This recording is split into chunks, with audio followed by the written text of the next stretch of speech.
Great. All right. Welcome, everybody. As you know, as I tweeted out earlier, this snapshot, we have been super heads down on so much stuff. Me, in particular, dealing with a lot of external stuff, studio business, and a lot of internal stuff. So we haven't got to do a lot of the communication that normally I like to do, where we're out there constantly throughout the development of the snapshot and bringing you little teases and updates and moments and play tests and all of that stuff. So hopefully there is a lot of stuff to get through today. I already see a lot of questions, and I'm going to try to get through as much of it as possible now that, you know, we're heading into Snapshot 7. We're almost to the October 20th celebration event. I feel like, you know, this time around, like, I've tried to, even though it is a reveal, since a lot of the stuff is being seen for the first time, like, I'm trying to, like, not hold things back until the event, right? Like, I want us to be fully aware of what's in the snapshot so that when we're in person together at the snapshot event talking about it, we can have more informed, educated conversations, right? Like, you guys have had time to, like, sit with it, digest it, sort of pick it apart, and then we can have, like, more critical, thoughtful discussions around what is in there, what we'd like to see change, what we want to build upon, all of that stuff. So with that said, I will start at the top of the questions and then just move through. And then, Lucy, if you need anything or if there's something that I should be paying attention to more, feel free to just interrupt me and we will address it. Or if I do something ridiculous like don't have audio. All right. MCAD Pulse 3 Whiskey says, first off, crazy hype for the new snapshot. Great, thank you. Hope for influx of new players. Already a lot pre-ordering, so that feels good for full lobbies. Mad respect for the entire team of what they produced so far. Thank you. I'm very proud of them and what they've done. Sorry to start with the big questions, but with loot crates, there are varying laws around the world. Some countries require odd winning each item, extremely completely out. Yep, Belgium has specific laws. How will that affect product offerings in these locations? Honestly, the pricing on what's the offer is on the high side, very extreme. If you want to purchase all 100 crates, yes. If you want to purchase all 100 crates, that would get very expensive. Despite buying all 4 packages, I don't think I want to spend close to that again for receiving the packages. Just reflective of future offerings. All right, is this reflective of future offerings? No. The thing with so this is our first time monetizing the game in this way, obviously, right? And so, you know, we have committed to developing this game openly and transparently, and that means everything from the gameplay systems to, like, how we monetize it, to how we market it, to how we introduce cosmetics, to how we introduce new items. Now, obviously, 90% of the game is gameplay focused, right? And that's what we've been focused on for the first year and a half, is like all the gameplay systems and getting the environment set up and the weapon systems and all the core foundational features of the game. And that's going to, you know, continue to be the case, right? Especially after Snapshot 7, we go into a very, what we call the refinement stage of development, where it's all about really fleshing out, polishing, arting, doing all of the pushing to the finish line improvements, quality of life, design tweaks. A lot of the founder feedback type stuff comes in after Snapshot 7, right? Because that's all core gameplay focus from then until whenever launch will be, whenever we as a community decide that launch is. But, you know, the flip side of that is there's also a minor amount of, like, the business side that we have to do, which is like, how are we monetizing this, right? Like, right now we've sort of, the general thinking is this is a free-to-play experience. We all know that, right? When it launches out to the greater public, the core experience will be a free-to-play experience, which means how we'll be monetizing it is through cosmetics. We are not a pay-to-win game, so we're not going to be, the goal is not to be selling things that would give you an advantage. The thing is to sell things that allow you to customize your experience, personalize your character, your vehicles, your hideouts, whatever else that we add into the game that you guys express a desire to customize and personalize. And then we'll, also there's plans to have a battle pass. We've already announced when we do our test season 0, that, everybody who has a pass, the Founders Pass and a Tower Key already has Season 0 battle pass. That's where, you will have it. You'll progress through it. You'll unlock cosmetics that are included in the battle pass. So sort of like customizing your character and your world and your vehicle and your player hideout. That is currently really the foundation of how we're looking at monetization for DEADROP. What that allows us to do is like two things. One, it allows us to keep the game free to play to everybody who just wants to play and not worry about that stuff. But then give like really cool cosmetics and collectibles to people who do care about that stuff. I am one of those people, right? Like I am somebody who buys like characters that I like in Fortnite or in Call of Duty or in other games. Like my sort of rule is if I'm playing a game a lot, then I generally want to customize in it. If it's a game that I'm just going to play on occasion, then I generally do not end up customizing in it. So that's the general approach. When it comes to loot crates, so the loot crates or exotic crates that we have were built in a very specific way. They are not, and this goes into, like, I see a lot of people who are like, oh, I thought we were going to be different, so why do we have loot crates and skins? A key thing with that is we have done it very differently because, and let me give you like a comparison, is like, so normally a traditional loot crate, as we generally think about them in the industry, is thinking of like, oh, that loot crate that you're trying to sell as many of them as possible, and therefore you've structured it in a way that what you get in there is complete random chance, which means you're going to be getting a lot of duplicates, and you have to churn through a bunch of duplicates of common to ever hope to get a legendary, right? Or an exotic or whatever the highest rarity of that crate is. Now, those crates are designed to be monetized very, very effectively, meaning like they want you to buy tons of crates in order to collect everything. We have specifically not designed our exotic crates that way because it is not meant to be that, oh, we hope you buy 1,000 of them sort of thing. That's the reason, one, we're not letting you buy the crates directly because we don't want to encourage you to buy thousands of them to try to get a bunch of duplicates, right? That is also why we designed it in a, what's it called? It's like a remove without replacement design, which means if you had 100 crates, right? Most people will not have 100 crates, but if you had 100 crates, then you are guaranteed to get 100 of the items, right? There's 100 unique items, 10 of each category, and if you open 100 boxes, you're going to get every single one of those items. And then if you happen to have more than 100, which would be a very rare case, then you would start getting duplicates of the weapon skins. So we designed that very purposely because these are not designed like you might think of a traditional loot crate where it's just meant to sort of be a gamble of like, oh God, I hope I get that legendary, and you open 1,000 and you don't. This is not designed that way. This is like, hey, if there's 100 items, if you want them, if you bought 100 crates, you would get all 100. But we imagine, really they're just sort of a nice collectible to have beyond the driver's key stuff, right? The driver's key packages were really designed to like, hey, if you want to customize your vehicle at this stage, then here's some cool legendary vehicle wrap and a legendary license plate as a collectible.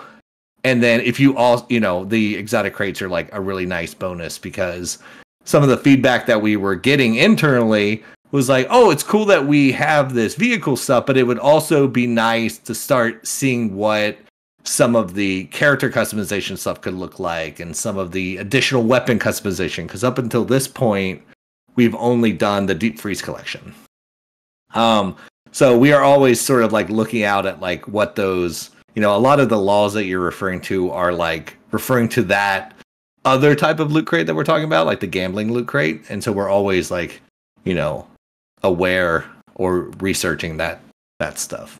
Our goal is to not have the toxic type of monetization, but to have monetization that we think is fair. So feedback on pricing, feedback on selection, feedback on all of that stuff. That's why we are doing this stuff now, right? Is to help us refine and perfect what you guys are interested in, because this stuff is made for you.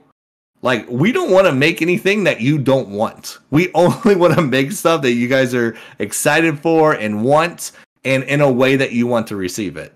So if there's like, and that's why we want to sort of test out a few different things, because if everybody in the community is like really loving the vehicle stuff that we're adding and how we're expanding on it and want to customize that vehicle and want to dive deep on that stuff, then we can go deeper on that stuff.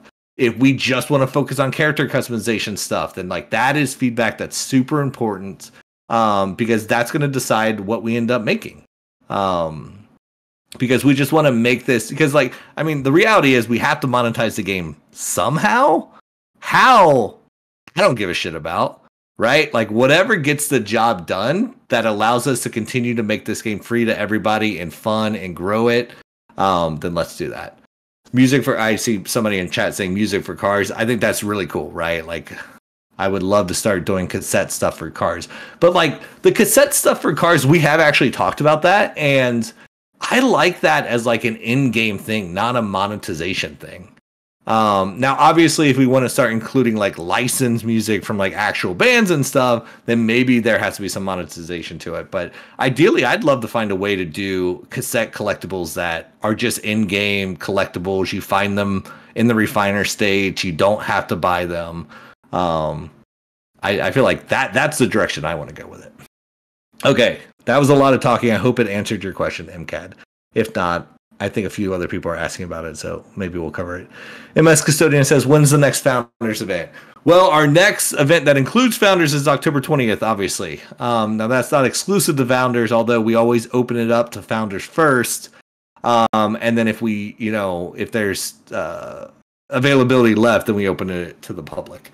But our goal is to always make sure that every event we do is make sure every founder who can come can, and then we open it up to other people, because these events are not cheap to produce. Like, we talk a lot about founder rewards, our 10,000 people, right? We want to make sure to give you guys as much, bang for your buck as possible. You've been with us from the beginning, so we always make sure that you guys have first dibs on things. You have exclusive access to stuff before anybody else, and all of that stuff. But these are huge production events to put on. And so, obviously we want to fill them out. So if we open it up and all the founders who can come, and then there's still space over, then we want to make sure that people have an access to get in.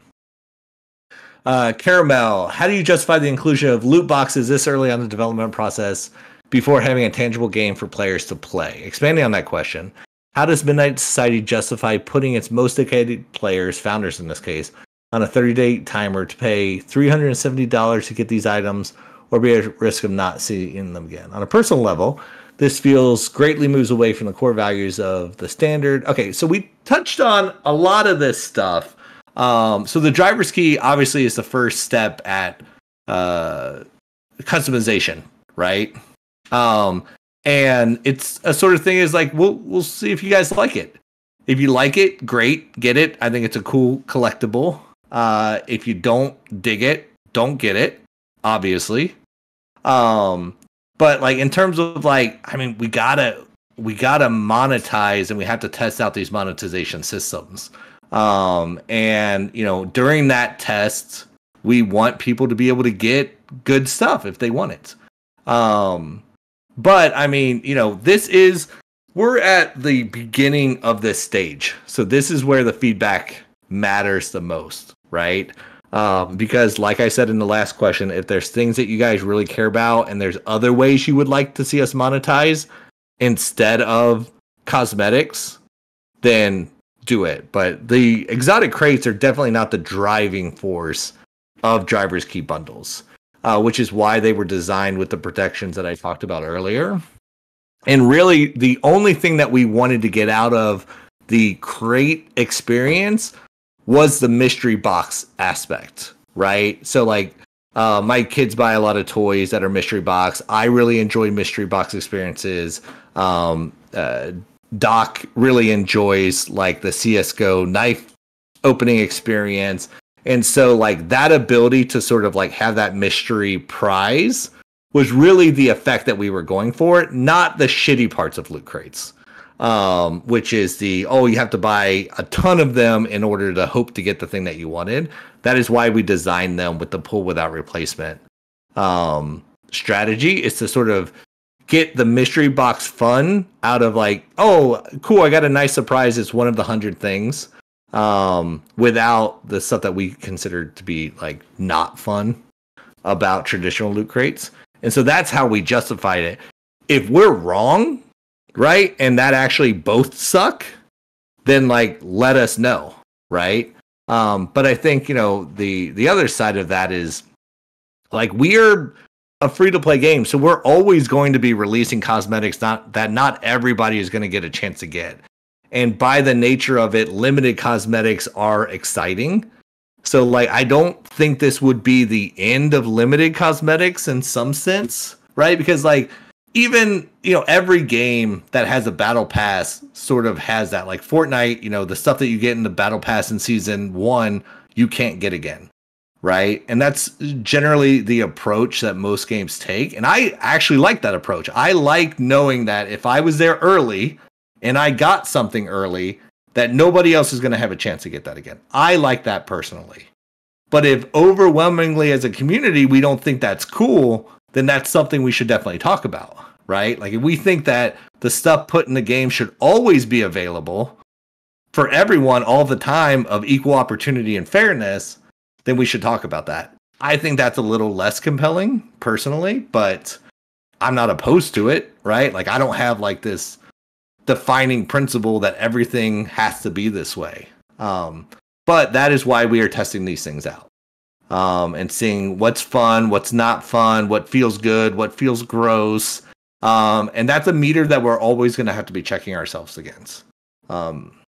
And so we've said that, and I've seen some of you guys post the clips in Discord. We've been saying this since the very first founder event in Los Angeles, is we're going to try stuff out. And if it's gross and it doesn't feel good, then let's not do it again. Right. But then if there's elements we like about it and we want to keep, then let's keep those elements and like move on. But this is the first of many things that we are going to try. And like, let's just talk about it openly and honestly, and there's no wrong answer, right? All right, Dagger. With regards to microtransaction, oh my God, are all these questions going to be about monetization? It is my least favorite part of this snapshot. What is the plan for marketplace? All right, this is about general monetization. So, like I talked about before, like, we do plan to have cosmetics as the main source of monetization. For the game. So that means character customizations, vehicle customizations, other collectible items you can do, because we are a free-to-play experience. We do plan to have a marketplace because we want those items to be tradable. So like, the legendary vehicle wraps that you're getting in the driver's key package now, if you wanted to trade that to a friend later, so say your friend comes in later and he wants the Dr. Disrespect Blackbird legendary skin and you have one, like you can trade that to them, right? We think that functionality is pretty important. And it like feels good. That's one of the big things I don't like about how games are doing it now, is that I have thousands of skins in Fortnite and I can't do anything with them but use them, but I can only use one at a time. That feels kind of shitty to me. So like I like having the ability, and I think it's very important to support the ability for you to do something with those skins. Like if you want to, give them to friends and stuff like that. So that's the current plan. The marketplace stuff we are designing out now and have been. So that's something that's definitely coming post Snapshot 7. You're not going to see a marketplace in Snapshot 7. But there's, some other features supporting your inventory and stuff that's coming soon. All right, Exalt, will Spacebob be making an appearance in Snapshot 7? He's not. Spacebob requires character development, and we are not at that point where we're, we do have some cool character additions in Snapshot 7, but unfortunately Spacebob is not one of them. He requires special care and attention. He is very near and dear to my heart. 2, is it possible to use various paint jobs such as Tiger's Blood and on the Blackbird vehicle wrap? I was just talking about this with Quinn last night. So, and let me know what you think about this. So the current plan with vehicles is, so obviously we want you to be able to customize your vehicle. That includes customization from stuff you find in the world, like the car paints that you guys have been finding ever since the earlier snapshots, as well as with legendary wraps. So the general ideal is that when you are customizing your vehicle, you are choosing either you are painting it yourself with paints that you have found in the game, or you are applying a wrap to it.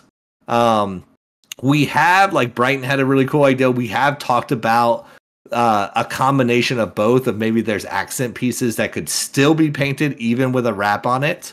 So, you know, that is feedback that we're going to be looking for in Snapshot 7. But I believe in Snapshot 7, it's an either or scenario. Either you're painting your car with paints that you have in your inventory, or you are applying a wrap to it. So let us know. Let us know if you care a lot about that accent thing. If you want to be able to paint accents as well. If the items unlocked from the exotic crates are brought into a match and lost, are they gone permanently unless tagged, or will they be returned in the next snapshot?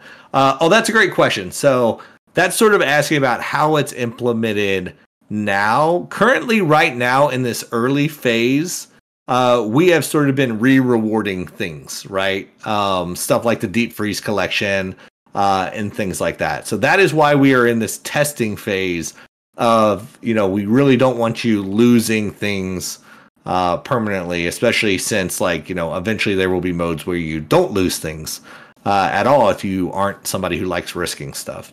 And so in the long-term vision, the plan is to have modes where everything is high risk, high reward, and then modes that are casual and you don't have to risk things and they're just kind of for fun and they're less competitive. Right now we're in the stage of, like, we don't really want you to lose things, but you might lose things until, you know, another reset or something occurs in this early testing phase.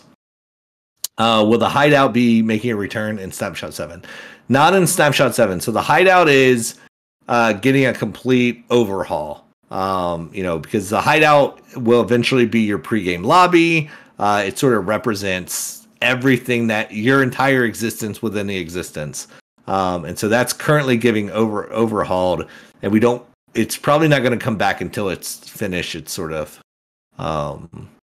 facelift and redesign, and sort of like, because there's a lot of systems that play into that, like a lot of stuff that's currently just UI based, right? Your pregame lobby, the garage, your inventory, where you customize stuff. So there's a lot of things that feed into that. Until all of that is hooked up, the Hideout is probably going to remain just a UI interface for a while.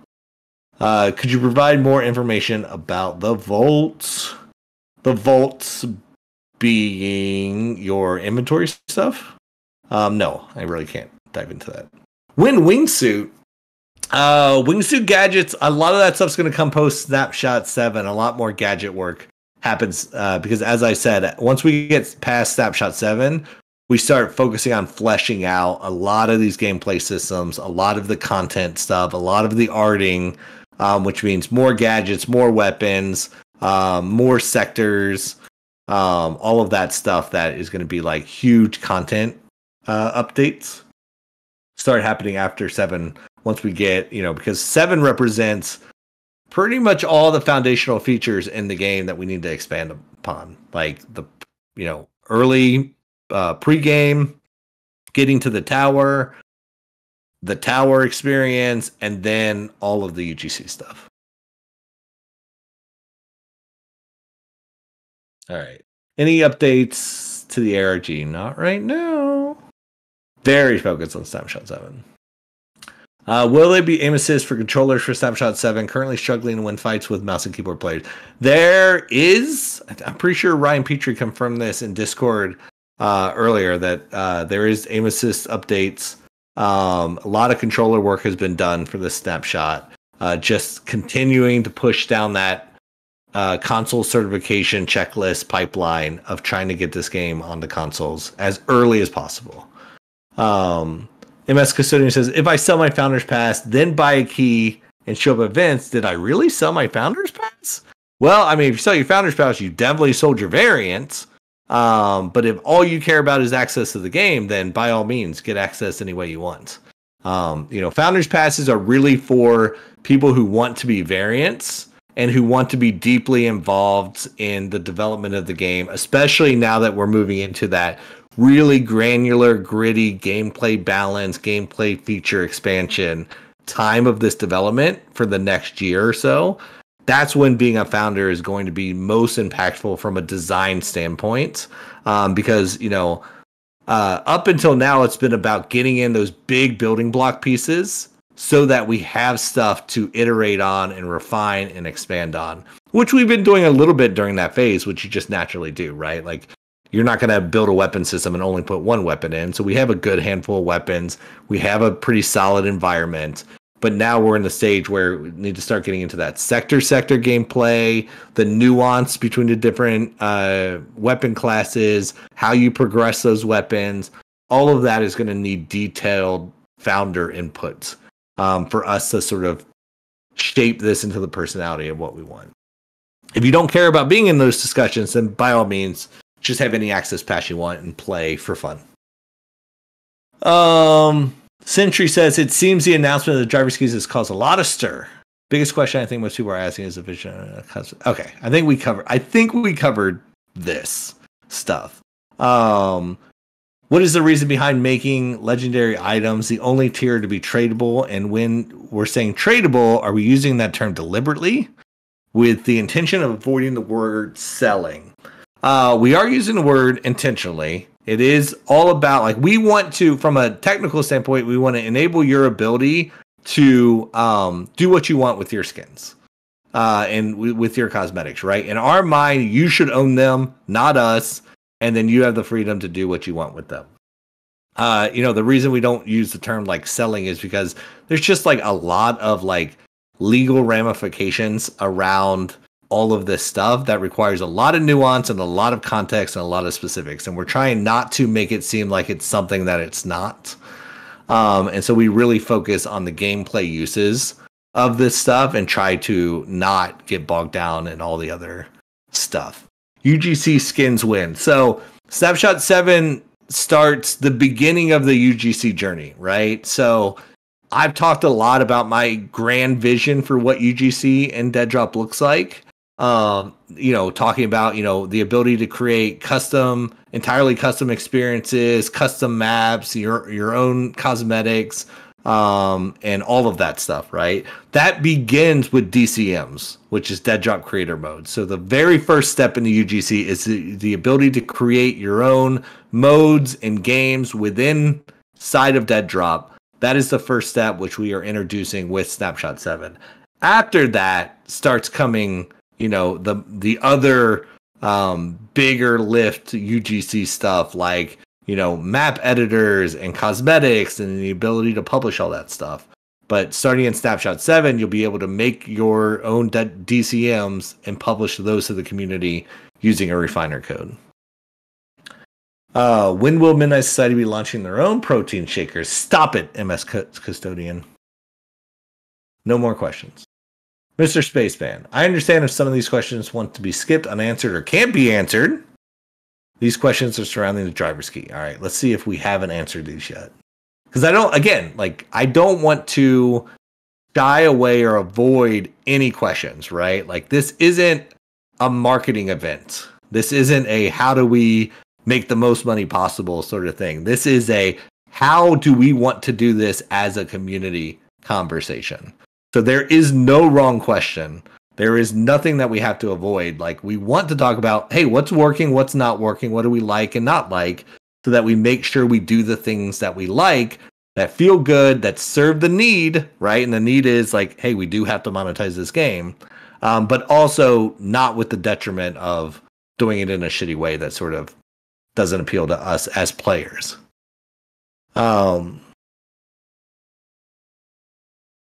What is the exact date of the driver's key that will? So generally, we wanted to sell it for about a month. That's 2 weeks prior to the event on October 20th, which is what we did.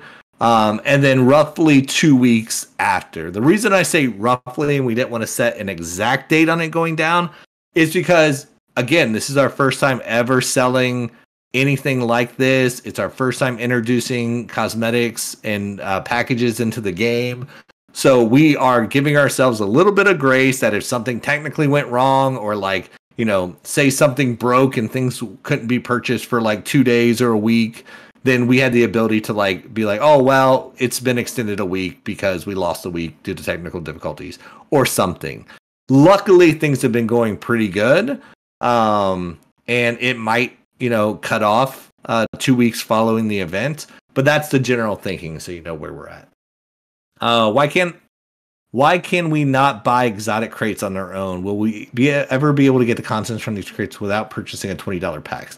So I spoke about this earlier. The reasons we don't sell exotic crates individually is because we didn't want them to be loot crates in that way, right? The goal was it was a nice bonus to getting a driver's key package. It wasn't meant to be a monetization tool in itself. So we didn't design them to be, oh, buy 1,000 and, you know, you have a bunch of duplicates. We designed them in a thing of like, oh, hey, there's 100 collectibles that you can get. We imagine most people will not get all of them.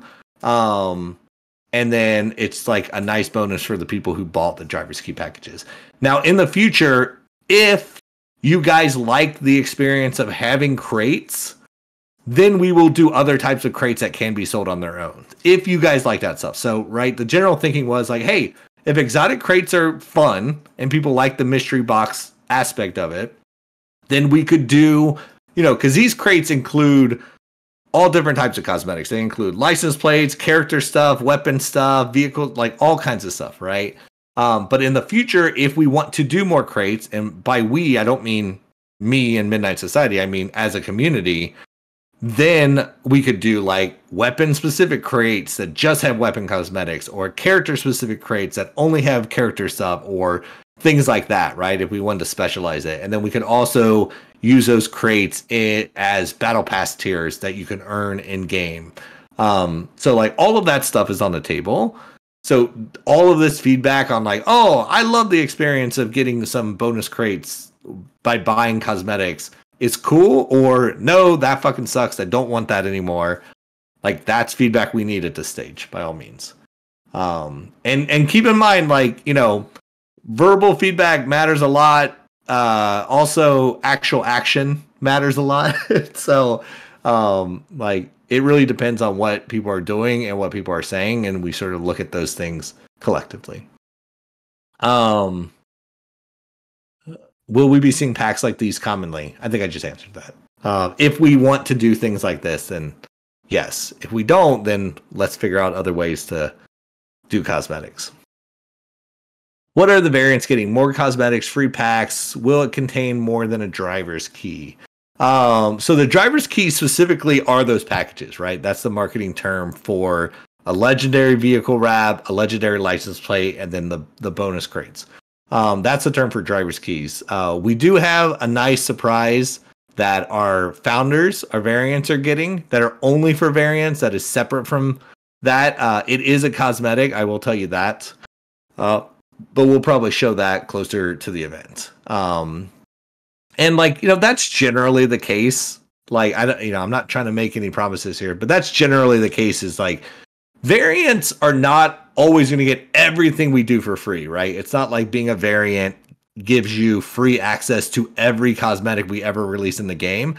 But the general ideal is we do always want to consistently reward our variants with stuff, right? So, like, I think that's the fun aspect of being a variant, is it's sort of the gift that keeps on giving, right? It's like, yeah, driver's key exists and anybody can buy a driver's key, but there will be something for variants that is only for variants that you don't have to buy, that has nothing to do with driver's key. That will be a fun thing in Snapshot 7. But it doesn't mean you get every single thing for free. Will loot boxes be a staple monetization? I don't think so. It really depends on the feedback of how this goes, right? Like, again, maybe there's a way to get that fun mystery box play without it being a crate of any type. But I think it's a nice mechanic, and they might not also not be things that are always monetized, right? We might do crates in battle passes where like, oh, I got to tier 10 and I got a crate, and then you get that mystery box experience and it's an earned thing. Who knows, right? Like, let's give feedback on this and see how we liked it. Will the customization be stuck at upper torso, lower torso, boots, and gloves? I don't believe so. Those are the character customizations that we are committed to right now. That doesn't mean it won't expand beyond that. These items we're collecting, can you explain how they work more? Some believe it will be lost in game. So cosmetics in general, there's like two types. Well, there might be more. There's more than two types of cosmetics. So for example, like there's not a one size fits all, right? So things like weapons, you obviously take into a match. If you're in the dead drop, high risk, high reward mode, you take into a match and you could be killed and somebody could take your weapon that has that skin on it, right? But there are other things that are not lootable in game, right? Like, for example, your vehicle skin cannot be looted. No one can, like, if you die in the tower, ain't nobody going out and peeling the skin off your car. And then there's certain character customization stuff that can never be taken off you. Also in the future, starting with DCMs and Snapshot 7, there will be modes that are not risk at all. Right, that are just casual, that you play for fun, that you can use any of your cosmetics in, no matter what type they are, and never have risk of losing them. Now, that is the general vision for the full game. Obviously, now we're in the pre-alpha stage, early access, so as we talked about earlier, we're sort of like trying to not have you lose anything right now, because we're just in that testing, have fun, use your stuff sort of mode. Will we be able to earn any rewards in the game by finding them? Eventually, yes. I mean, most stuff in the game is found in game and earned. And there will be a lot of vehicle stuff, a lot of vehicle customization that is only earned in game. The only thing that right now that you can buy to customize your vehicle are legendary vehicle wraps. Because the vehicle is broken down into two things, right? Well, it's more granular than that, but an easy way to think about it is there is the vehicle model, of which right now there are two, right? The default vehicle is the Gallus, and then the premium vehicle is the Lonin. The only way to get the Lonin model is in the Dr. Disrespect driver's key. Everybody starts with a Gallus. And then it's a matter of like, oh, am I painting it with stuff I find in game, or am I whatever? We plan to go a lot more granular with that. And we want you to be able to customize a lot of that body of the car through stuff you find in the world. And then once you have a body that you like, a design that you like, then you can wrap it with any of the wraps that you own. Is the general thinking. So most customization stuff is actually going to be found in game. Will there be any cosmetics that will be available while consoles can't play? That's a good question, and that's something I think we need to decide as a community. Obviously, like right now, the driver's key exists, and the game is not yet playable on console. Now, we have a lot of console players who have access passes who could acquire it now so that they could use it when consoles become available. But like, I think we need to decide as a community if we want to allow these available again only on console when it's playable on console. But right now, all this stuff is available on the website, so it's not like it's platform specific. It's not like the console people are excluded from buying it now. What would the founders have the rights to? What will the founders have rights to from a game standpoint that other players do not? So I talked about this a little bit in the previous questions. A lot of that is focused on the voting and feedback rights that apply to the core game mode dead drop that we're going to be focusing a lot on post Snapshot 7, as well as we'll have a lot of say in the UGC stuff that is coming down, right? Because think of it as this way. Right now we are making that core game dead drop. That's going to be the biggest draw and factor of this game initially. But over time, people are going to be creating all types of experiences that they are publishing and playing inside of Dead Drop. A lot of, not a lot of them, a handful of those are going to be available in Snapshot 7. That's going to grow substantially as the tools are available and as people become proficient in using them. Like, people are going to be publishing a lot of stuff into DEADROP, and that's going to become a major component of the game. And that could be great, and it will be great. But there could also be it could also drive the community in a certain direction. And that is the sort of role of founders, is to help sort of shape what makes great UGC, what we want to sort of get behind, what we want to support, what we want to allow to be published, what we want to allow to encourage and grow. And so founders will be involved in a lot of that, as well as in the core design decisions as we get into this refinement stage of DEADROP. And that really only applies to variants.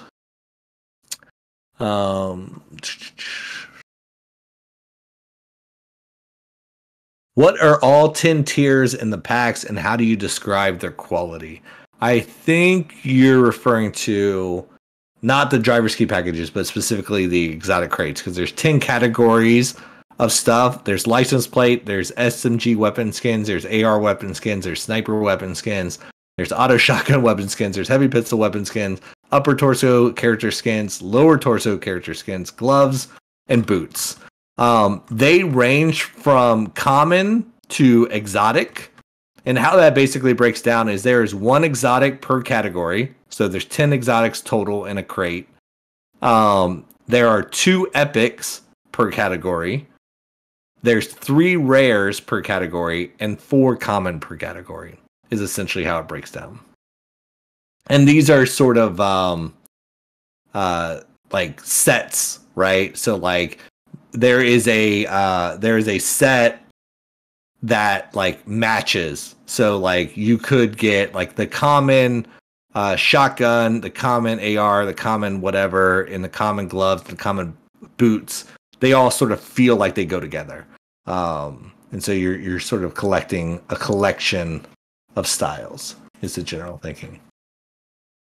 All right, let's keep going down. Did I get all your questions? Are there any legendary tradable items in the crates? Peppermint said that there will not be, however you've spoken as they will. There's legendary tradable items in the driver's key, right, which is the vehicle wrap and the license plate. The exotic crates only go up to exotic. It's common through exotic.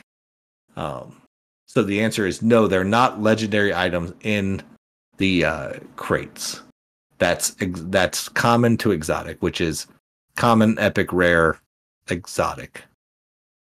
I hope none of these questions come off in a bad way, but it's important to get these answered as timely as possible. Yes, 100%. There are no bad questions. I want to be very clear about that. There is no bad questions, because all of this stuff is the reason we do this stuff, is to communicate this stuff, to talk about it, to see what works and doesn't work. Because right now we are a small, tight-knit community, and we want to perfect and refine this stuff, because I think my goal and the goal of everybody who's been founders is to be playing this game for over a decade. And we only want to be doing that if the game feels good, not just from a gameplay standpoint, but also a monetization standpoint. So that is why we have these conversations. That's why we are trying this stuff, so that we have a baseline to communicate from and then design from that baseline. So there's no way to ask an offensive question unless it literally has something to do with the game. Will there ever be sector-to-sector gameplay in the tower, or is the gameplay loop based on queuing up for one sector and then extracting back to the hideout? We've always planned for there to be sector-to-sector gameplay in the tower. Now, there's been a lot of debate on the best way to do that and how seamless that transition between sectors are, because these sectors are massive, and what does that mean for loading and seamless loading and streaming of it. And so there's a lot of stuff that we're sort of working out on the technical side in Unreal Engine to make that possible. But the general intent is yes, there is sector to sector gameplay. But that is one of those things that we're going to be playtesting and seeing if it feels good and if we like it as a community. So I'm not committing that that's the design for the final game, but that is the intention, and has been since the beginning. The plan is to eventually. Okay, yeah. OMA is just answering for me. Cliche username says, more ARG, please, man. I love ARG. We'll see. Also, if exotic crates are not tradable, what is stopping me from taking an item to a match and just dropping in a friend? What is stopping you, Cliche? I'm not standing in your way. Are you concerned of the potential view on selling cosmetics at this early stage that will negatively? I'm not concerned with it because we're testing, right? We're testing something out, and the only way to test something out is to try it. Because unfortunately, in my experience, if you ask somebody if you want to sell them something, the answer is always no. They'd be like, no, may I have it for free, please? And so really an effective way to do the test is to design something that you think is compelling, put it out there, and see if people want it. And then talk about like, hey, how was that? Did you like it? Is it cool? Do you want something else? Do you want a different style? Should we do it differently? And have those like conversations and not have them be hypothetical. Have them be based around real, tangible things that you can have opinions on. And so that's what we're trying. And that is the reputation we want, is like, hey, we are going to try things and we're going to see what works and doesn't work. And we're going to come out here like I'm doing now. Excuse me. And have frank, open conversations about what do you think? Can we see more earnables throughout DEADROP all around? Yes. I mean, the majority of the game is earnables. Battle Pass or Resistance Pass. I mean, we're currently, like I say the term Battle Pass, like, but when I say Battle Pass, I'm generally talking about like, oh, I'm playing the game, I'm earning XP. That XP is going towards unlocking rewards for myself. That is the path that we're currently planning around. But again, we're going to test with Season 0 with this community that's here right now. And we're going to see what we like, right? We're going to see, like, does this feel good? Does the pacing of it? Should it be 90 days? Like, all of that stuff. Or are there other ways that we want to earn rewards? Is there other ways we want to do? But right now, that seems like the best way to go. Can free players earn a way to getting a battle pass? That's a great question. Like, earning 50 dead drops get you a battle pass. I don't know. That's a good conversation.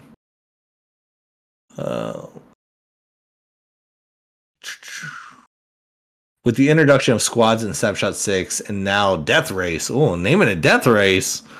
He said that. I didn't say that. In Snapshot 7. Will squads ever be able to all be in the same car as the Race to the Tower? Yeah. So we are, we are supporting squads in Snapshot 7. The plan is not for them all to be in one car, I don't believe. But that's interesting.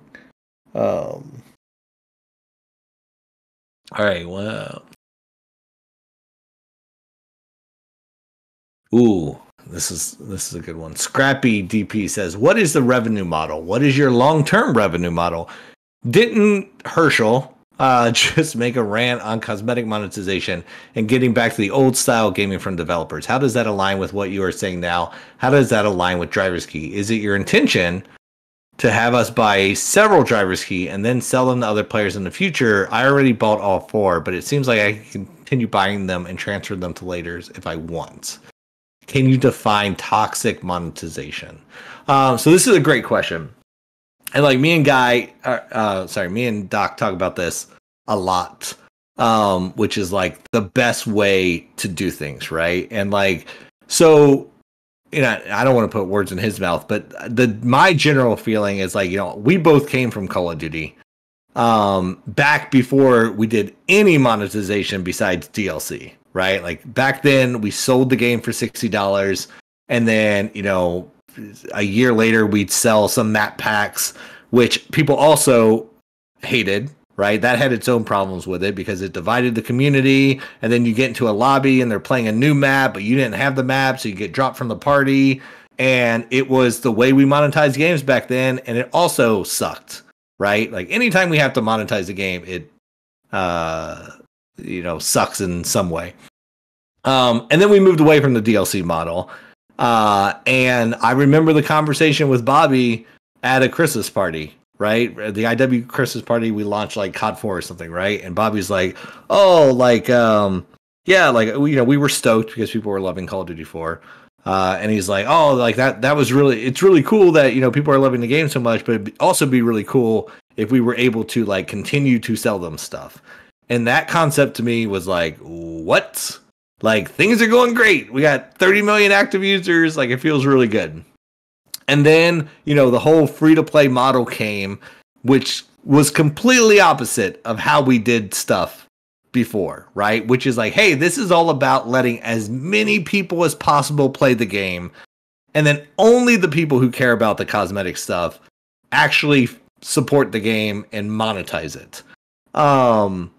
And that introduced, like, some people did it in a really shitty way. Some people did it in a really compelling and fair way. And there's always a balance to it. And I think that is what we are talking about, is the balance between what can I earn and enjoy in-game for free and what costs money and why, right? So I don't think it's an anti-cosmetic approach. It's a balance approach, right? Because, like, a lot of the feeling in the Call of Duty community right now, and I think what he is sort of representing, is that the balance feels off in Call of Duty right now because everything is about cosmetics and skins and monetization, when it feels like there's a ton of gameplay stuff that is not being talked about. And, I look at how we are approaching it, and where I think it's different is that we have been all about gameplay for a year and a half. That's all we've cared about is gameplay. And after Snapshot 7, that's all we're going to care about again, right? But we still functionally have to have a revenue model. And I've talked about it, in depth in the earlier questions, which hopefully you caught. But our revenue model is like, yes, we are going to have cosmetics. We are not a pay-to-win experience. We are not a paid experience. We are a free-to-play experience that has cosmetics, is the current plan.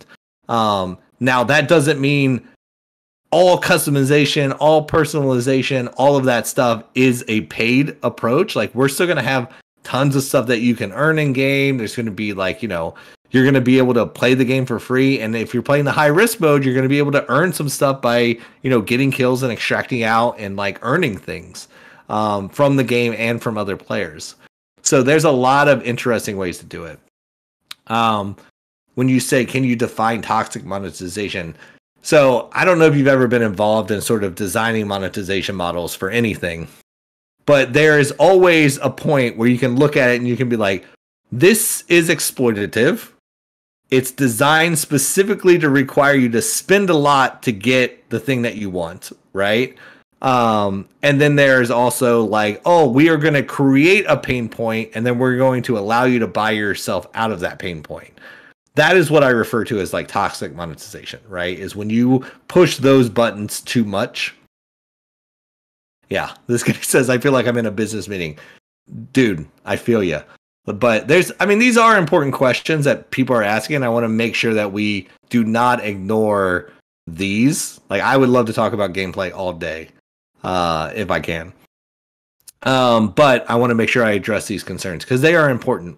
And so toxic monetization would be like if we were doing something shitty like that. So for example, like I'll go back to the example of the exotic crates, right? Is like we wanted to do the mystery box element, but we didn't want to do it in a toxic way, which is why we did the pull without replacement model. It's why we don't allow you to buy them directly, because we're not trying to sell millions of crates, right? If we were trying to sell millions of crates, we would have not had pull without replacement. We would have made it where it was designed that you had to buy a lot of them to get a legendary aren't in these crates specifically to get the exotics. But we did not design it that way on purpose because they are not traditional loot crates. They are, sort of mystery box crates, where we wanted the fun of that without the toxicness of the other approach. I hope that answers your question. All right. Are you?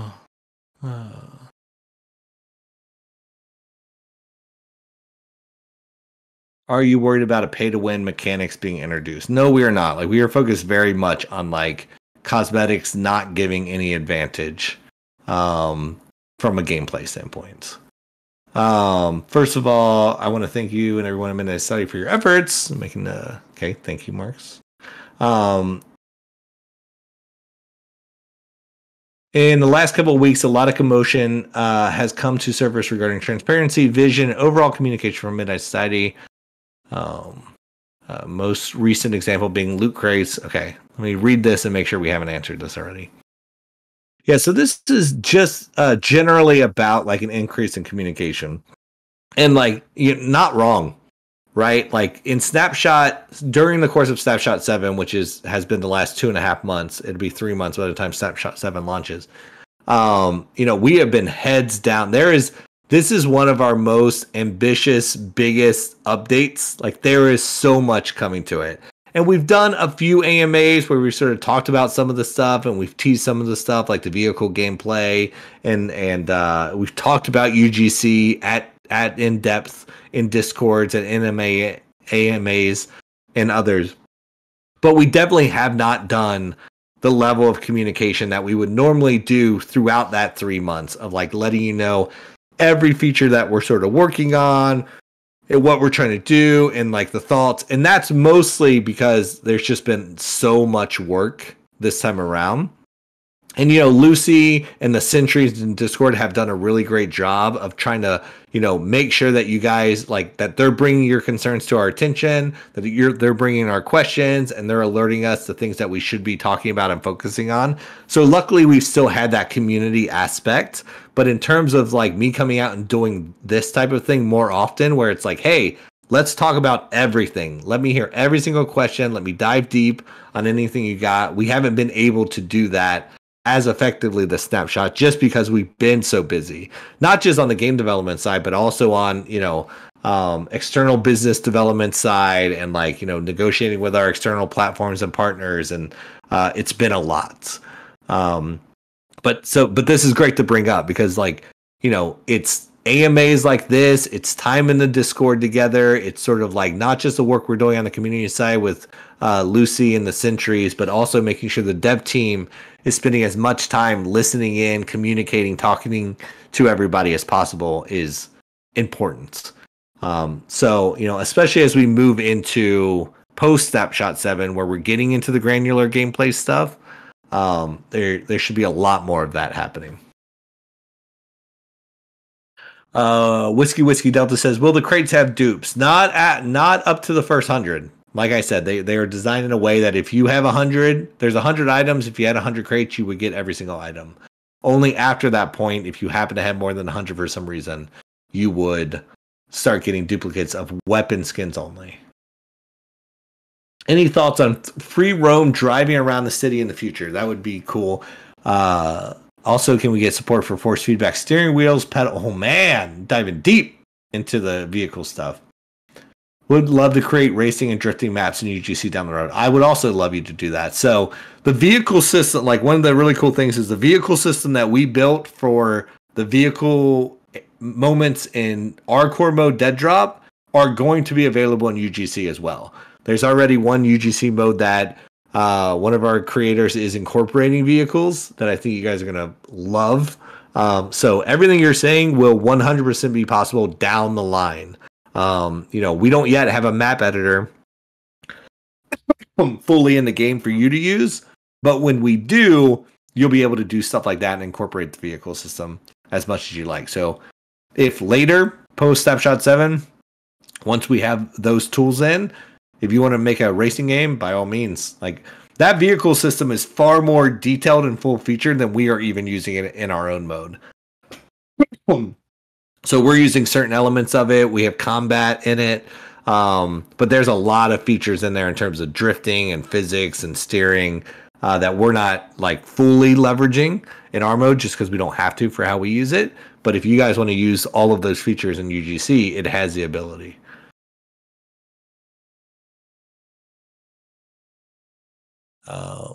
will the driving mode be ranked? Not how we are using it in DEADROP in the core experience, but you know, there's a million ways you could use it in UGC. If you want to create a ranked mode in UGC, that'd be cool.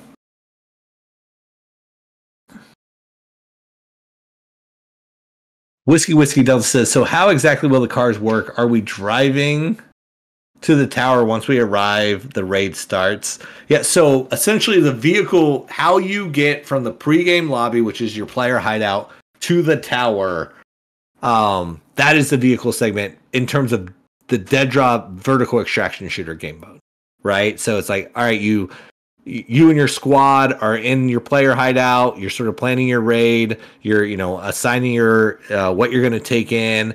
If you take an SMG or a pistol, then you'll be able to shoot from the car while you're driving. Somebody said don't spoil it. Which is it? He asked the question. Do I answer the question or do I not spoil it? Spoil. Don't spoil. Do spoil. Spoil. Don't spoil. Oh my god. I don't know which one to answer.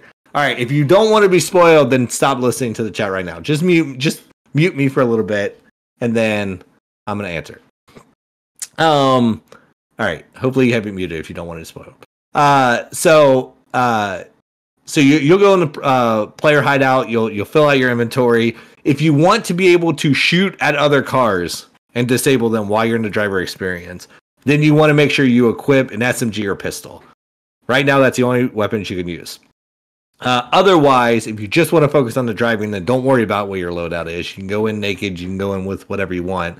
And then you are going to be racing to where you want to be in the tower, right? So obviously right now we have Sector 3.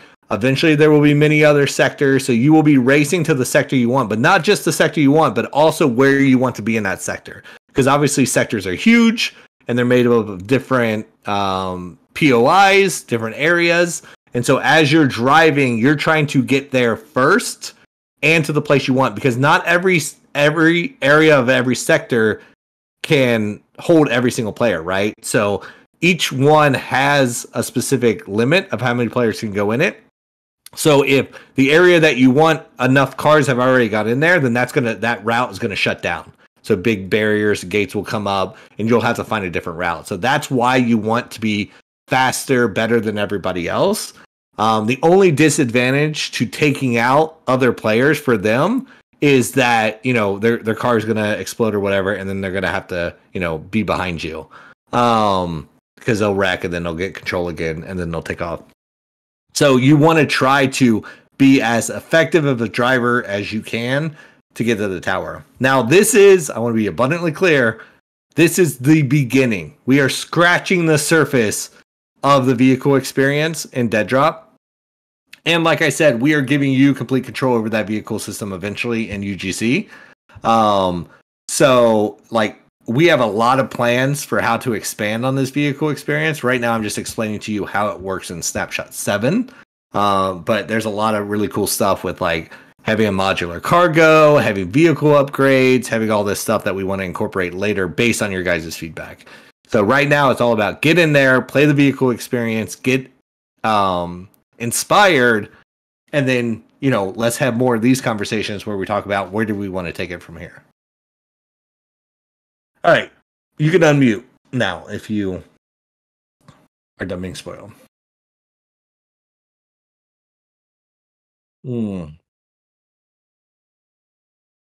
I was wondering what a founder means to us. Yeah, so what it means to be a founder is going to be even more apparent post Snapshot 7. So this whole year and a half, as we've been building this together, we've been laying the foundation for these features that we need to now iterate on and expand and grow. And that's all going to happen with founders, especially as we get into the UGC stuff.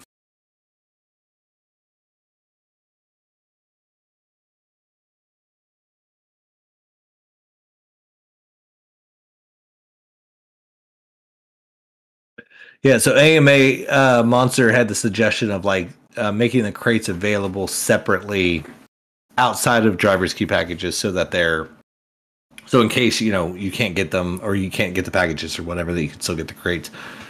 for Snapshot 7. I mean, if you guys want that sort of stuff, like, you know, let us know. That's good feedback. Right now they're limited to this, but you know, there's a lot of ways that we can do crates. Like literally anything is possible, based on what the community wants. Barbinator says, if we have a battle pass, can we have it be a no time limit battle pass like Halo does? I don't know, man. Did that work out for them?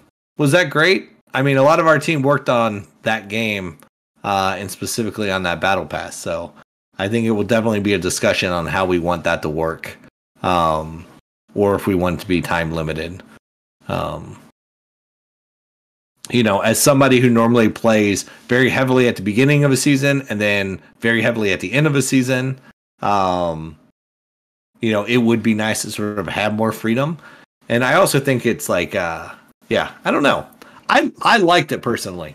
Playing Halo, like, for the time that I played Infinite, like, I thought it was, like, really good because it took a lot of the pressure off. So I'm not opposed to it by any means. Let's just discuss it, figure out what's best. I mean, that's really going to be the point of Season 0, is for us to figure that out and have these very specific types of conversations.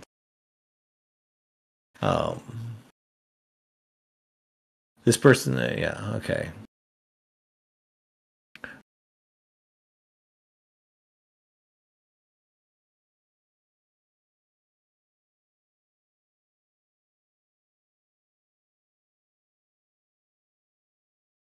Yeah, so Cairo asked a question, like, you talked about a few moments ago about how getting skins early in Fortnite and how special that can be. Correct.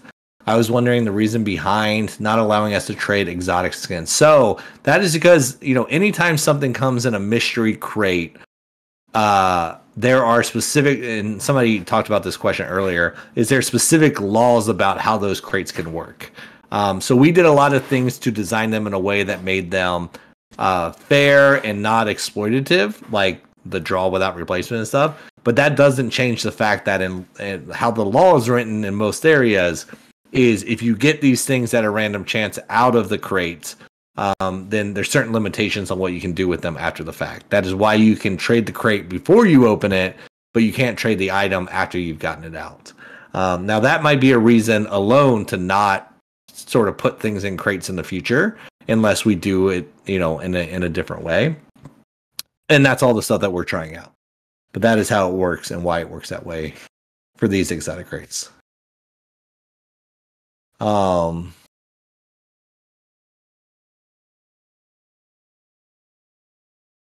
Billy Sundown said, when do we get to vote on things? A lot of those specific stuff is coming now. So, like, the goal, as I've said, is to get these systems in and let you see how it works, have context for it, experience it, and then we can have votes and discussions on, like, oh, I like this, I don't like that. Oh, it should be done this way, not that way. But we really can't have those discussions until we can experience these systems, which is what we've been doing for the first year and a half and are doing now. So we are getting very close to that stage.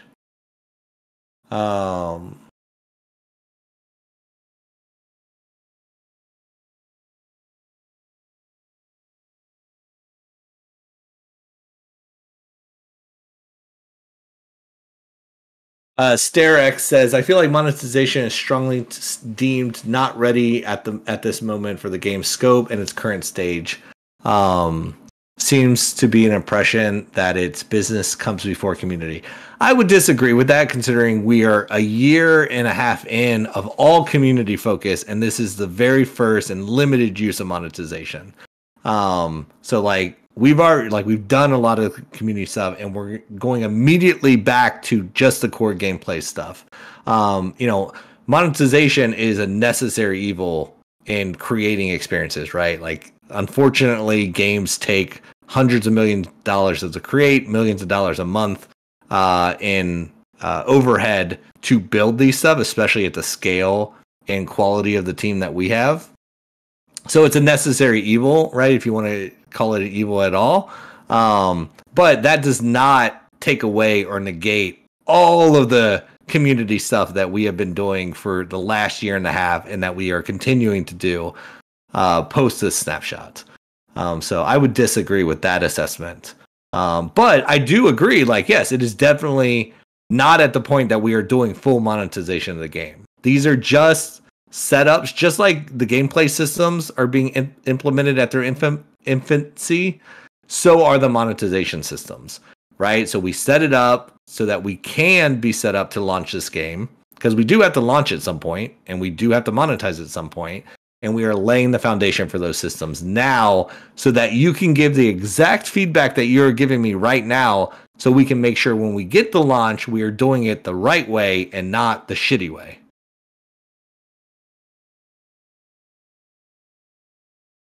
Kubi says, is it too early to talk about weapon balancing changing, laser reworks, and adrenaline nerf? No, not at all. And to be aware, we're always talking about that stuff. In Discord, you guys are always talking about it. We are always monitoring it. We are always listening to it, like, constantly. And there are a lot of tweaks to both the balancing of the lasers, the balancing of weapons, and adrenaline that are coming in Snapshot 7 because of conversations that we have seen and read and participated in Discord. So it is never too early to have those conversations. I think I probably haven't been doing a good job this Snapshot to highlighting those conversations and making it clear that they're happening and we're listening to them and that those changes are going into the game, but they are.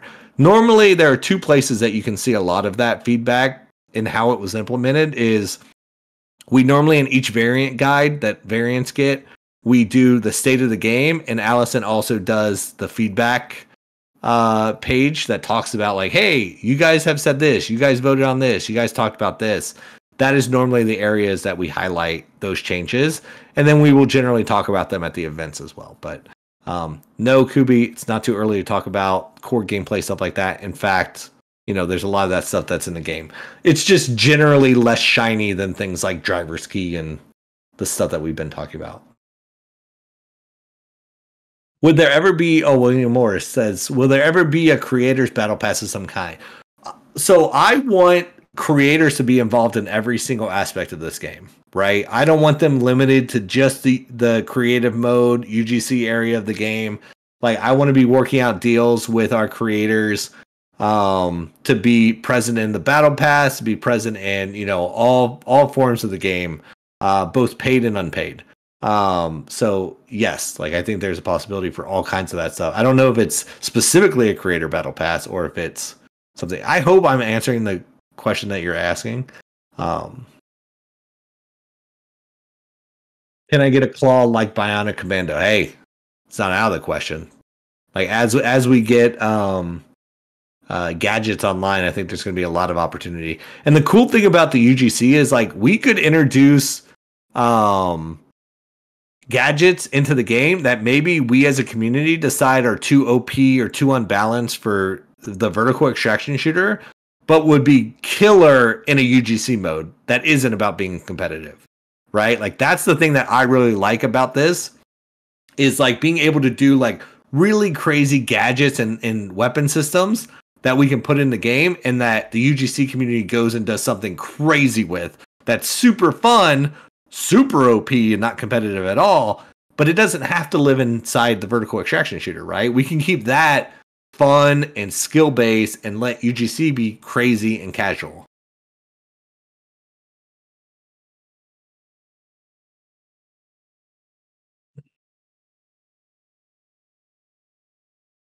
We've already worked through the ARG and minted our variants. Why don't founders get a cool free special driver key or something similar? You're getting something cool and unique, because you are the firstest and the mostest. I agree with you. So you will be getting something that is outside of the driver key.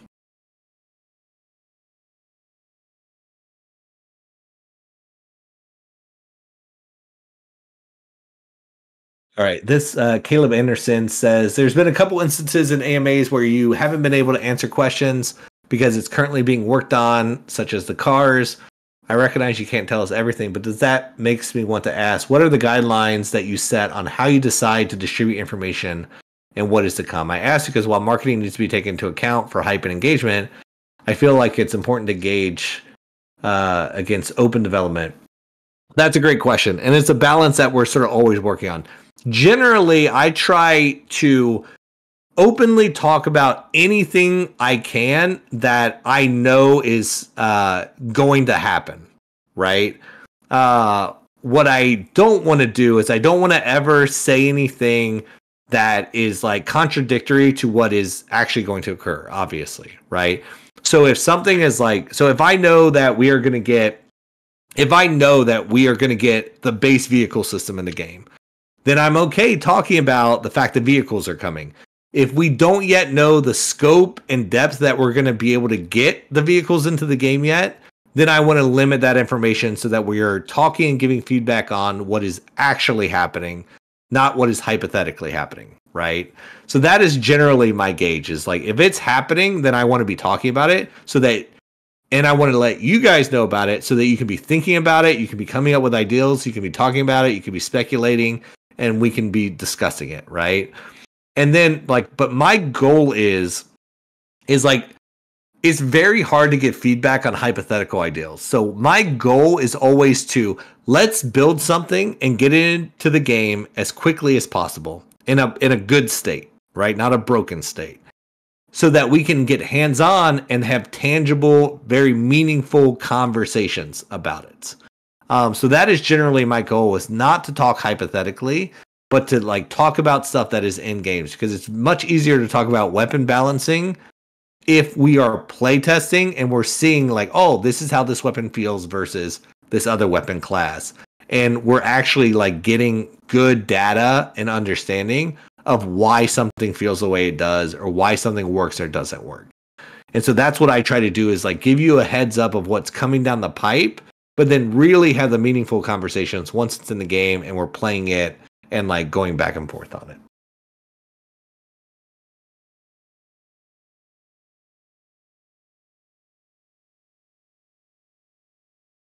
Yeah, so your follow-up questions about how you're not upset about loot crates, just more about not understanding that they were coming. So again, like the monetization systems, that's just a system. Now that it exists in the game, we can talk about it, right? And we can be like, all right, now we have the ability to do cosmetics. Now we have the ability to reward entitlements. How should we use it, right? Here's how we're using it now. How should we use it in the future? What would you guys like to see? How would you like that to be available? Do you like that items are limited or not? Do you like some items being in a mystery box where some items are known?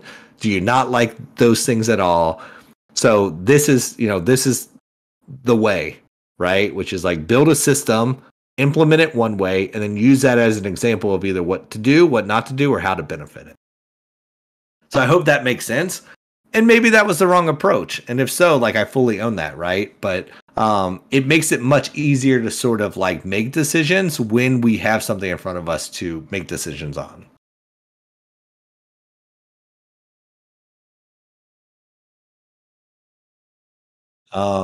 This user says, will we have bosses? That's a great question. There are definitely going to be NPCs in the tower, right? Like obviously we already introduced the cleaners as an AI unit.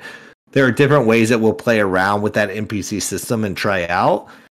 Bosses, I don't know if that's the correct term. There are definitely some DCMs that are incorporating a boss type thing. So I think, we're going to play around with it.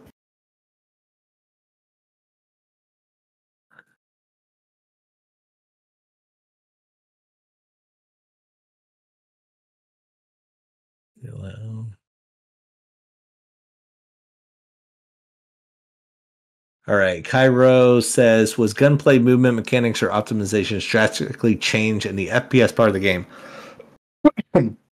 Not drastic. There are iterations that happened in the core vertical extraction shooter gameplay. A lot of the more detailed changes and stuff are going to happen post Snapshot 7 as we all play this together and experience the full loop. But you guys are going to be a part of those conversations and those changes. Will we be getting a firing range? At some point. Like, if you remember, the Hideout had multiple firing ranges. There is a plan for some of that to release maps to allow for that on the DCM side. But I don't know if they will be in Snapshot 7. Will you allow gifting of the crates during Snapshot 7, please? Yes, the trading of you mean the trading of crates that you already own, or the ability to buy them for somebody else? I don't know if we're going to allow more selling of crates, but in terms of trading the ones that you have, that will be a feature that's coming. Now that we have microtransaction, how about some creator collectibles or just more collectibles in general? Yeah, that's what the community wants. Like, listen, like I said, the systems are in there, so now we can talk about what we want to do next. Because like, there's a million ways to monetize. Let's just talk as a community on the way that we want to do it. Will Melee be in regular gameplay or just infected? Oh man. I guess we'll see. How about you play some DCMs that have knife melee in it, and then we talk about how we want to incorporate that into the core experience. Is UGC opening up for creators? So DCMs are opening up for creators in Snapshot 7. So DCM, for those who are not familiar, stands for Dead Drop Creator Mode. It's your ability to take the current game, create new experiences out of it, publish those experiences. When you create an experience and publish it, you will get a refiner code, which is your own refiner state. You share that code. It's a permanent code. You share that out to your community, either on stream or on Discord. They load up Dead Drop, they put in your code, and then they matchmake into your experience that you created.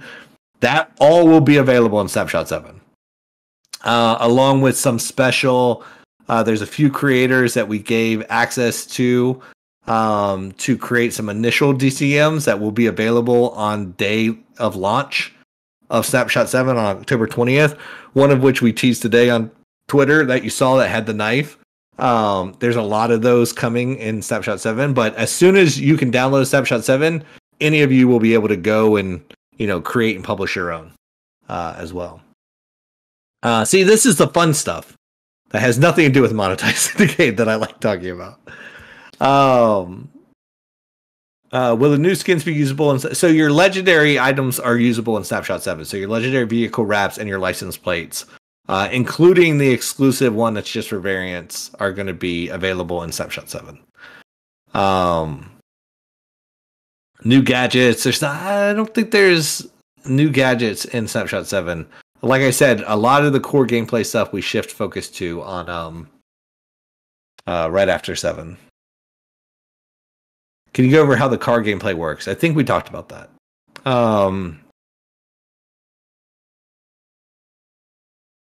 Will Dead Drop have customizable toolets? Not yet.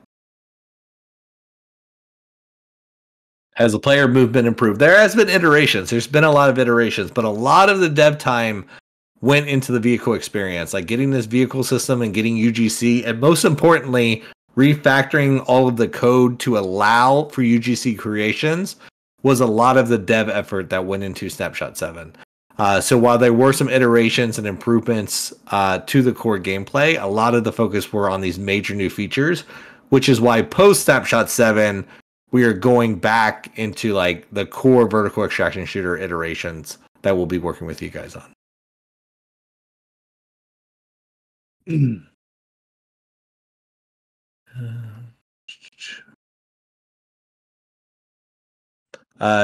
King Grave says, "Yo, Rob, it's me again. Will you be able to make custom racetracks eventually in UGC?"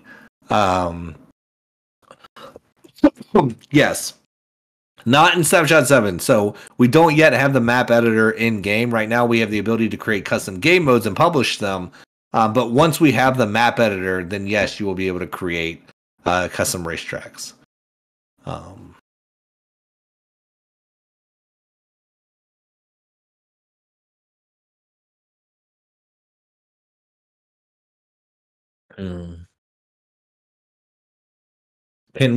Scrappy says, can we pay to make custom wraps or cosmetics that we design ourselves? Will companies and organizations be allowed to create custom designs to be sold? So the ideal is eventually all UGC creators will be able to create stuff to publish it, whether they want to sell that stuff or just give it away. But eventually you will have the ability to make your own stuff, cosmetics, maps, weapons, experiences.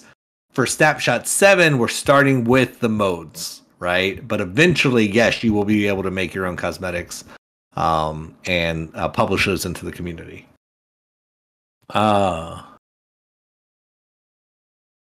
Will we have the competitive sandbox that make it into the MLG spotlight?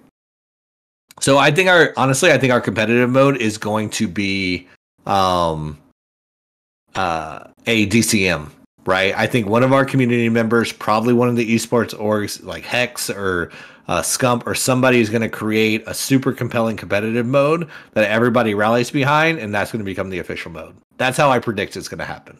Our goal is to give the creative community all of the control to customize it exactly how they want to make it the most competitive experience, and then they can publish it and sort of adopt, whatever. And maybe there is one official rule. Maybe there's different groups that have, maybe different leagues want to have different rules. That's really the community to decide. I think our job is to just give them the tools to do it exactly how they want to do it.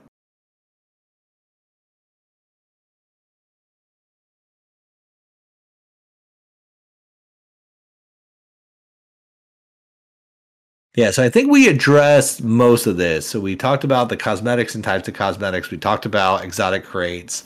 We talked about DCMs and what that means for Snapshot 7.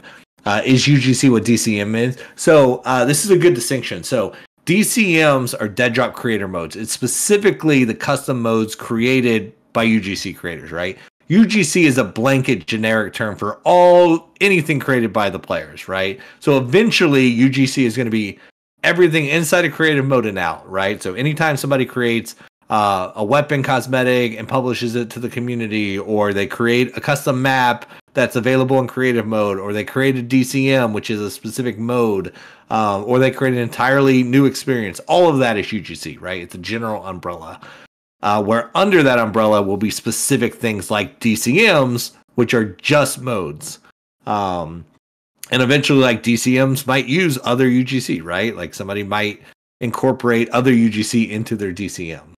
So it gets kind of convoluted and complex, but that's the general thinking: is UGC is an umbrella. Underneath that lives many different things, DCM being one of them.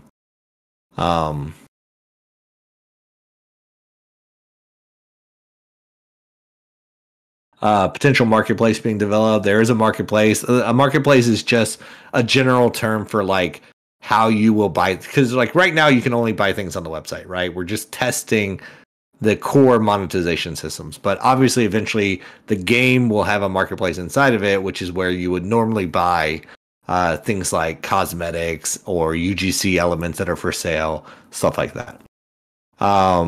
Rumblings about some users already being involved in projects that founders aren't aware of. I think that is in reference to the DCMs that will be featured in Snapshot 7.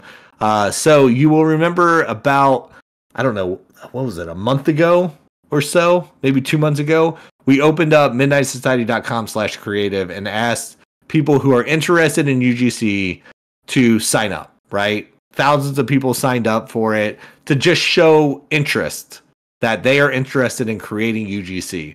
Now, obviously, a lot of people are interested in creating a lot of different things. Most of that stuff is not available to do yet, right? We're still building the editor. We're still building a lot of the tools, the map editor. So a lot of the people who want to create stuff like that, we don't yet have the tools for that yet. But we did select a few people to test out the DCM settings and Lua scripting and stuff like that will be in creative mode. So that we had a few modes, a few DCMs to feature and ship with in Snapshot 7, which I'm excited for you guys to see and play for the first time. Like I said, one of them we teased earlier. Do you guys expect DEADROP to have a build on console in early or late 2024? Man, that is my number one focus. I have been chipping away at this console stuff for a while.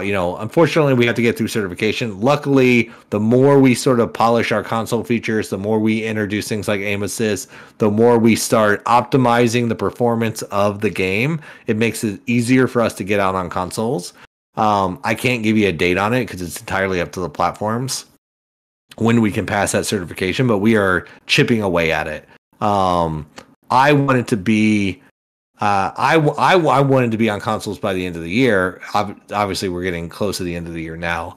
But early 2024 would be fantastic. but we need to get through certifications with those dev kits before we can do that. What do we need?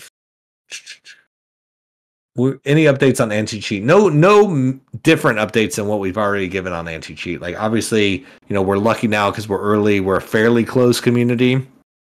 But obviously we have, easy Anticheat. We have a lot of, we have several third-party tools that we've implemented on the server side authentication and on the client side stuff that we are doing. Obviously, I can't get into specifics on it, but there have been anti-cheat solutions that we've added since before to the experience so that we can monitor and address any exploits that pop up. But anti-cheat is will always be a number one priority of it. It's also something that we can't talk about in depth most of the time on the exact solutions that we're doing, but just know that it's something that we're always sort of iterating on and expanding on and addressing new exploits because it's going to be essential to the success of this game and the longevity of this community.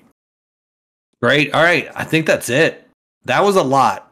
And hopefully we answered the most pressing critical ones. There's a lot dropped in the last week. So, it's good that we address a lot of the big burning questions. And, we hear you loud and clear. There's a lot of stuff to discuss, and especially post Snapshot 7, evaluating how we make sure that we are including everybody in the decisions that we're making and even the things that we're thinking about doing, right? When it comes to features, I'm definitely a big proponent of I want to get it in the game and then discuss it. But there's still a lot of progress we can make on making sure you guys are aware of hey, here's what we're thinking. And sort of catch any major faux pas before we even waste the time implementing it, right? So all of this feedback is extremely appreciated. It's extremely helpful. It is why we do it this way. So never feel bad about sharing something, and never I see a lot of people say something that can be perceived as negative, and then a lot of people jump on them, which I appreciate, but also it's unnecessary. It is okay for us to be critical of ourselves as a community. It is okay for us to challenge ourselves and push ourselves to do better and to make smart decisions. So let's, as a community, never shy away from just sort of being real and then addressing things that we feel matter to us, because it's the only way that we're going to build a better community and a better game and actually do things differently, right? We have done a lot of really nice things by developing this game openly and having it playable in pre-alpha access, which is going to help us a year from now. But that's only going to remain true if we continue to self-evaluate ourselves throughout this entire process. So I appreciate it. Thanks for coming by, and I will see you guys on Thursday.